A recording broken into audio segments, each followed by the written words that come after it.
Нурес каналында жаңылыктар топтому. Акыркы сааттардагы жаңылыктар менен таанышып алыңыздар. Биздин каналга жазылып, видеого лайк басып, жаңылыктар менен өз убагында кабардар болуп туруңуздар.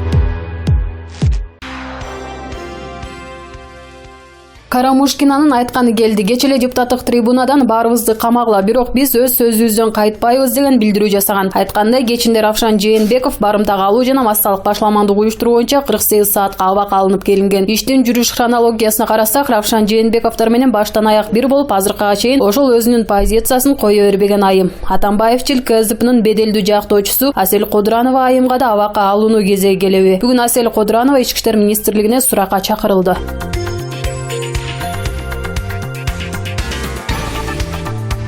Бүгүн 13 декабрда мамлекеттик бажы кызматынын башчысынын мурдагы орун басары Райымбек Матраимовдун жактоочусу маалымат жыйын өткөрдү. Журналисттер жана укук коргоочулар уда бир топ суроолорду узатышты. Журналисттердин иликтөөсүнөн кийин Матраимовдорго кандай моралдык зыян келтирилди дешти массалык маалымат каражаттарынын өкүлдөрү. Буга жактоочу моралдык зыян тартканын силерге кантип сүрөттөп берем? Банкага көз жашын топтоп алып келип көрсөтөмбү деген жообун берди. Андан соң журналисттер Матраимовдун Дубайдагы мүлкү тууралуу суроо беришип, мунун анык же анык эместигин тактоону суранышты. Баары сотто айтылат, деди жактоочу. Журналисттер жана укук коргоочулар бир катар ыңгайсыз суроолорду узатышып, бирок баары сотто айтылат деген жоопту гана алышты.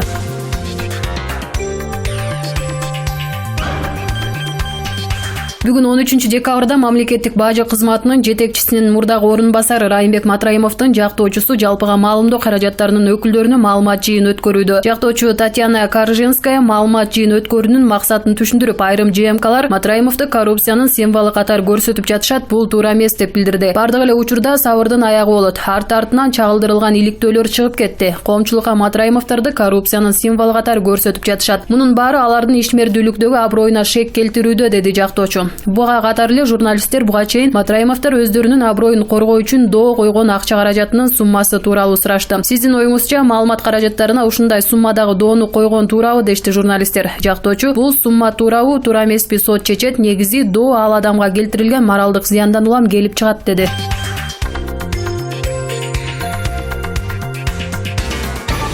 Замандаш партиясынын төрагасы Жеңиш Молдокматов 3 маалымат каражатынын банктык эсептерин камакка коюу боюнча сот чечими одоно мыйзам бузуу менен кабыл алынганын айтты. Ал доо арызды караган судья материалдар менен толук тааныша элек жатып, шашылыш чечим чыгарганын кошумчалады. Молдокматов ушундан улам бул чечимди чыгарган соттун кызматтык жоопкерчилигин караш керек деген айрым депутаттардын пикирин колдой турганын билдирди. Сот президент мамлекеттик кызматкер же жөнөкөй жаранбы баарына бейтарап калыс карашы керек, деди ал. Ал эми Матраимовдордун бир арызынын негизинде биринчи отурумда материалдар менен таанышуу учурунда эле шамалдай тездик менен дароо чечим чыгарганы мыйзам бузууга жатат. Бир чечим менен ЖМКлардын банктык эсептерин дароо камакка коюу да мыйзамсыз. Бир туугандар Райымбек жана Искендер Матраимов, алардын жубайлары жана үй бүлөлүк Исмайыл Матраимов атындагы фонд сотко кайрылышкан. Алар Матраимовдордун кадыр баркына доо кетирген деп Азаттык радиосунан кабарчы Али Токтакуновдон, Клуб KG жана 24 KG сайттарынан жалпысынан 60 миллион сом өндүрүп берүүнү өтүнүшкөн. Арыздын негизинде Бишкектин Свердлов райондук соту 10 декабрда Кыргызстандагы бардык банктарга аталган тараптардын эсептеринен камакка коюуга аныктама берген. Азаттык радиосун тейлеген банк 12 декабрда мекеменин эсебиндеги 22,5 миллион сом өлчөмүндөгү каражат камакка коюлганын тастыктады. Парламенттин айрым депутаттары, укук коргоочулар жана активисттер соттун чукул чечимин кескин сынга алышты. Ал эми арыз ээлери азырынча комментарий бере элек. Азаттык радиосу ОССРП жана анын Кыргызстандагы өнөктөшү Клуб маалымат агенттиги чогуу жүргүзгөн иликтөөлөрдө Кыргызстандан бир нече жылда 100 миллиондогон доллар чыгарылып кеткени ашкереленген. Анда көпчүлүккө белгисиз Абдукадыр аттуу чет өлкөлүк үй бүлөнүн карго компаниясы кыргыз бажысында көмүскө схемалар аркылуу ири суммада акчаны адалдаштырып, миллиондогон доллар тапканы көрсөтүлгөн. Иликтөө ал иштерге мамлекеттик бажы кызматынын жетекчисинин мурдагы орун басары Райымбек Матраимовдун тиешеси бар экенин, Абдукадырдын үй бүлөсү менен Матраимовдор өнөктөш экенин аныктаган. Матраимовдордун жубайы Дубайда жалпы баасы 12 миллион доллардан кем эмес 3 мүлккө ээлик кылары, бирок ал декларациясында көрсөтүлбөгөнү айтылган. Райымбек Матраимов иликтөөдө айтылгандар менен макул эмес экенин билдирген.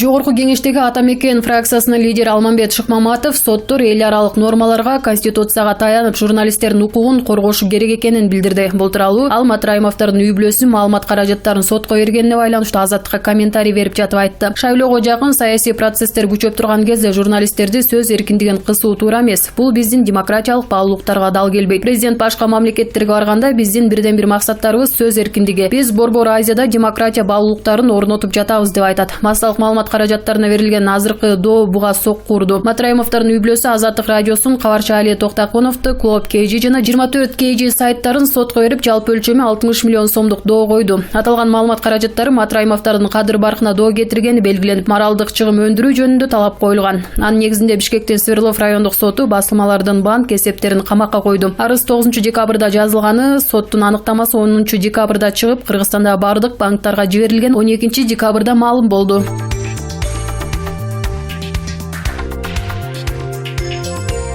Матраимовдор журналисттерден өндүрүлгөн акчаны балдар үйүнө берет. Бул тууралуу алардын жактоочусу Татьяна Карыжинская бүгүн 13 декабрда маалымат жыйын учурунда билдирди. Доо арыз боюнча 60 миллион сом өндүрүлсө, Матраимовдор акчаны балдар үйүнө беребиз деп айтышты, деди жактоочу.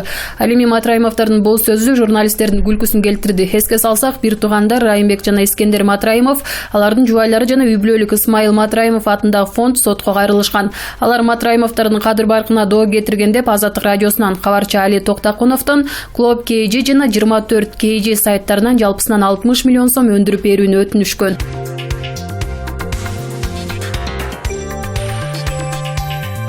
Президент Сооронбай Жээнбеков бүгүн 12 декабрда Бириккен Араб Эмираттарында жашаган кыргызстандыктар менен жолукту. Жолугушууда учурдагы актуалдуу маселелер көтөрүлдү.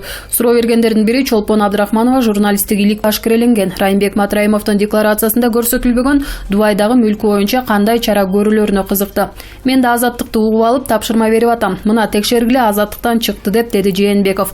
Азаттык радиосу уюшкан кылмыштуулукту жана коррупцияны иликтөө долбоору жана анын Кыргызстандагы өнөктөшү Клуб маалымат агенттиги жүргүзгөн иликтөөлөрдө Кыргызстандан бир нече жылда 100 миллиондогон доллар чыгарылып кеткени белгилүү болгон.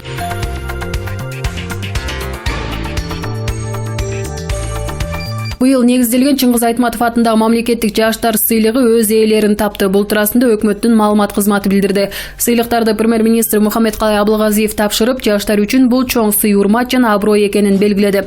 Айтматовдун көзү тирүү болгондо 12 декабрда 91 жашка чыкмак. Өкмөт башчы лауреаттар жана дипломанттар ар кандай тармактардан өзүнүн мыктылыгын көрсөткөн жаштар экенин билдирди.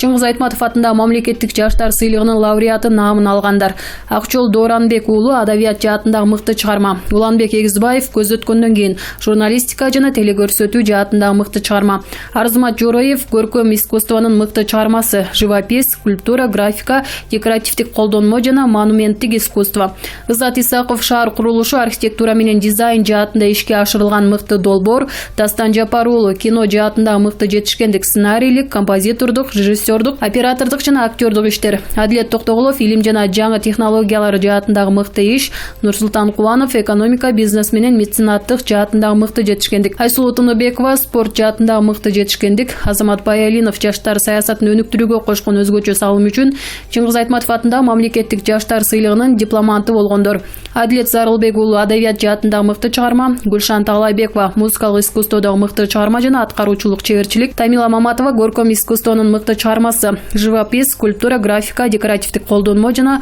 монументтик искусство, Атай Өмүрбеков театр жана цирк искусствосунун мыкты чыгармасы, Байгелди Нурдинов илим жана жаңы технологиялар жаатындагы мыкты иш, Нургуль Абдыкеримова экономика, бизнес жана меценаттык жаатында мыкты жетишкендик, Дарья Маслова спорт жаатында мыкты жетишкендик, Иззат Беркмаматов жаштар саясатын өнүктүрүүгө кошкон өзгөчө салым үчүн.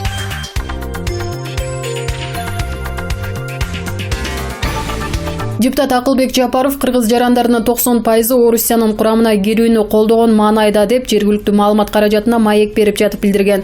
Анын бул билдирүүсү коомчулукта кызуу талкууланып, учурда депутатты сындап жатышат. Супер KG порталы депутат Акылбек Жапаров кыргыз жарандарынын 90% Орусиянын курамына кирүүнү колдогон маанайда дейт.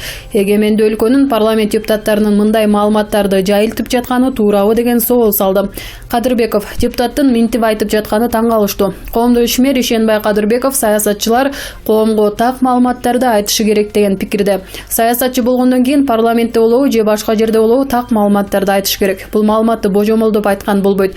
Мындай сурамжылоо же изилдөө жүргүзбөй туруп кыргыз жарандарынын 90% Орусиянын курамына кирүүнү колдогон маанайда деп айткан туура эмес.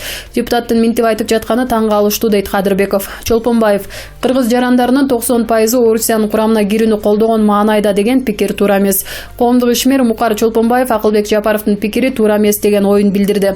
Депутаттын минтип айтып жатканы туура эмес, негиз да жок. Кыргыз жарандарынын 90% Орусиянын курамына кирүүнү колдойт. Бизде канча президент, канча депутаттар шайланып жатат. Алар Кыргыз мамлекетинин келечеги үчүн күйбөгөндүктөн Орусиянын курамына кирүү боюнча ойлогондор да бар. Алар алсыздыктан айтып жатышат. Акылбек Жапаров азыркы конституция боюнча элдин өкүлү эмес. Элдин өкүлү болбогондон кийин элдин атынан сүйлөбөй эле койсун дейт Мукар Чолпонбаев. Талгарбеков депутаттын 90% эл Орусиянын курамына кирүүнү колдогон маанайда деген ашыкча болуп калды. Коомдук ишмер Бекболот Талгарбеков депутаттын айтканы туура эмес болуп калды деген пикирде. Акылбек Жапаров өзү тажрыйбалуу депутат. Анын минтип айтканы ашыкча болуп калды окшойт. Мындай чоң маселени иликтөө жүргүзүп анан айтыш керек да. Ошон үчүн бул туура эмес. Мындай чоң маселелерди абайлап айтып жүрүш керек. Акылбек Жапаров өзү депутат, илимдин доктору болсо мындай пикирди айтпашы керек эле. Ал өзү мындан жыйынтык чыгарат деп күтөбүз дейт Талгарбеков. Айбек мырза, депутаттын кыргыз жарандарынын 90% Орусиянын курамына кирүүнү колдойт деген маалыматы калып. Жарандык активист Айбек мырза депутаттын пикири жалган маалымат экенин айтты. Депутаттын пикири туура эмес, бул сепаратизм, чыккынчылык, биз суверендүү мамлекетпиз. Акылбек Жапаров жалган маалыматтарды таратып жатат. Ал эч кандай изилдөөлөрдү жүргүзбөй эле өзүнүн ою менен мындай идеяларды көтөргөнү туура эмес. Кыргыз эли буга окшогон депутаттарды шайлабашы керек. Ал шайлоо алдында орустарга жагынуу аракетин көрүп жатса керек. Акылбек Жапаров мурунку чыгарылышта Ар намыс партиясы менен депутат болгон. Ал партияны Орусия колдойт деген сөздөр айтылып жүрөт. Акылбек Жапаровдун сөзүнө прокуратура баа бериши керек дейт Айбек мырза. Токтон Насыров, Акылбек Жапаров кыргыз жарандарынын 90% Орусиянын курамына кирүүнү колдогон маанайда деген пикири үчүн жооп бериши керек. Жарандык активист өндүрүш Токтон Насыров депутаттын мындай пикирине таң калып жатканын билдирди. Депутаттын кыргыз жарандарынын 90% Орусиянын курамына кирүүнү колдогон маанайда деп айтканы туура эмес. Жаңылыштык.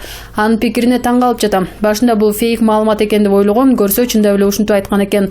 Ошол сөзү үчүн ал жооп берүүгө тийиш. Кечирим сурапчы, эмне негизинде ушундай пикирди айтып жатканын далилдеп берсин дейт Токтон Насыров.